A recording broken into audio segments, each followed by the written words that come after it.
হরে কৃষ্ণ, রাধে রাধে। শুভ রামনবমী উৎসব। 2024 খ্রিস্টাব্দের 17 এপ্রিল রাম জন্মোৎসব পালিত হবে। এপ্রিল মাসেই পালিত হবে রামনবমী। রামনবমী কেন পালন করা হয়, এদিন কোন সময়ে রামের পুজো করবেন, সেই সমস্ত কিছু জানানো হচ্ছে এই ভিডিওতে। হিন্দু ধর্মের অন্যতম গুরুত্বপূর্ণ উৎসব রামনবমী। ধর্মীয় ধারণা অনুযায়ী এই তিথিতে রামচন্দ্রের জন্মোৎসব পালিত হয়। শাস্ত্র মতে চৈত্র মাসের শুক্লপক্ষের নবমী তিথিতে জন্মগ্রহণ করেছিলেন রাম, তাই এই তিথিটি রামনবমী নামে পরিচিত।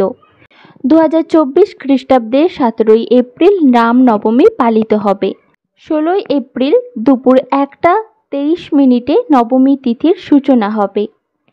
17 এপ্রিল দুপুর 3:14 নবমী তিথি সমাপ্ত হবে।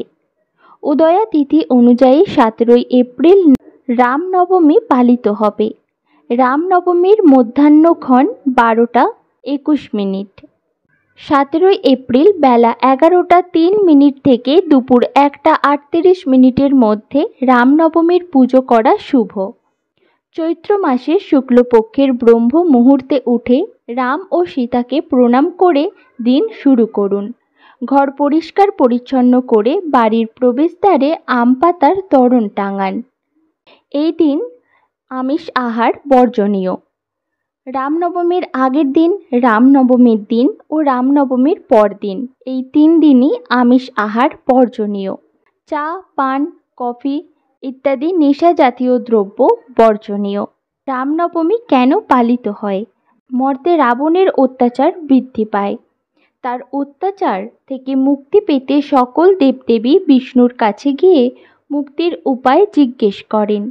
সকলের সমস্যা ও দুর্ভোগ দূর করার জন্য রাজা দশরথের বাড়িতে জন্মগ্রহণ করেন বিষ্ণুর 7ম অবতার রাম। অবশেষে তিনিই রাবণকে পরাজিত করেন। চৈত্র শুক্ল নবমী তিথিতে রাম জন্মগ্রহণ করেন বলে এই দিনটি রামনবমী হিসেবে পালন করা হয়। রামনবমীতে পুজো ও উপবাস করলে সুফল পাওয়া যায়। রাজা দশরথ ও রানী কৌশল্যার সন্তান হিসেবে এই দিন দেবতা রামের জন্ম হয়, তাই এই দিনটি রামনবমী হিসেবে পালন করা হয়। ভগবান বিষ্ণুর 7ম অবতার রাম। অনেকের বিশ্বাস ভগবান বিষ্ণু পৃথিবীতে মানব অবতার রূপে জন্ম নিয়েছিলেন অসুরদের অত্যাচার শেষ করার জন্য। বিশেষ করে লঙ্কার রাজা রাবণকে শাস্তি দেওয়ার জন্যই মানব রূপে মর্তে এসেছিলেন বিষ্ণু। রাবণ ছিলেন বরপ্রাপ্ত। ভগবানরা তার বিরুদ্ধে লড়াই করে টিকতে পারতেন না, তাই বিষ্ণু মানুষ রূপে পৃথিবীতে আসেন। পৃথিবীতে ধর্ম রক্ষার জন্য রাবণকে যুদ্ধে পরাজিত করেন তিনি। সেই যুদ্ধে রাবণ প্রাণও হারান। রাম ভক্তদের কাছে রামের এই বিজয় ধর্মযুদ্ধের জয়ও বটে। তাই তারা রামনবমীর দিনটিকে খুব নিষ্ঠা নিয়ে পালন করেন। এই দিন পূজা করলে কি হয়? অনেকেই বিশ্বাস করেন এই দিন নিষ্ঠা ভরে পুজো করলে মনের অনেক আকাঙ্ক্ষা পূরণ হয়। ভগবানের কৃপায় সব ধরনের সংকট থেকে রক্ষা পাওয়া যায় এই দিন পুজো করলে। অনেকে রামনবমীর দিন ভগবানের রামের সঙ্গেই দেবী দুর্গারও পুজো করেন। সেক্ষেত্রে সব ধরনের বিপদ থেকে রক্ষা পাওয়া যায় বলেও বিশ্বাস করেন অনেকে। সারা দেশের মানুষ শ্রদ্ধার সঙ্গে দিনটি পালন করবেন।